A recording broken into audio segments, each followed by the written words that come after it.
তো তিনটে আপডেট আছে, চটপট দিয়ে নেবো। ফার্স্ট যেটা আপডেট সেটা হচ্ছে সিজিএল 2024 প্রিলিমসের ডেট আউট হয়ে গেছে। যারা টেলিগ্রামে আছো স্কোর বুস্টার ইভিতে তারা জানো ডেট হচ্ছে সেপ্টেম্বরের 9 তারিখ থেকে 26 তারিখ, মানে মোট হচ্ছে 18 দিন, শনি রবি বাদ দিলে 14 দিন, আরেকদিন ঈদ আছে, তাহলে মোট 13টা শিফটে পরীক্ষা হবে।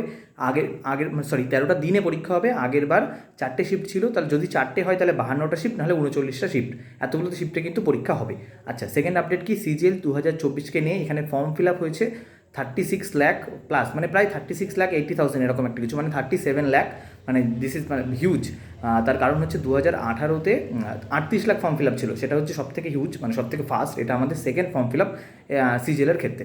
আর তারপর আসছে আমাদের এমটিএস 2024-এর জন্য, যার লাস্ট ডেট চলে গেছে, সেইটার জন্য ফর্ম ফিল আপ হয়েছে 57 লাখ, 57,44,000 এরকম সামথিং। তাই এটা মানে এসএসসিতে আজ অবধি সব থেকে বেশি ফর্ম ফিল আপ, মানে এমটিএসে কি, মানে এমটিএস সিজিএল মিলিয়ে দিলে এত ফর্ম ফিল আপ কোনোদিন হয়নি।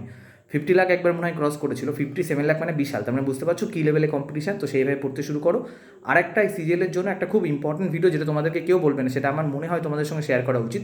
তো যদি আমি টাইম পাই সেটা অবশ্যই তোমাদের জন্য আপলোড করবো। বাকি যা ক্লাসগুলো আমি বলেছিলাম ম্যাথ বা রিজনিংয়ের আসবে, সেগুলো তার চেয়েও বেশি তাড়াতাড়ি আসবে, যেহেতু পরীক্ষাটা সেপ্টেম্বর অক্টোবর বলেছিল, কিন্তু সেপ্টেম্বরের শুরুর দিকে করিয়ে দিচ্ছে। ওকে, তো ঠিকঠাক করে প্রিপারেশন নাও। বাই।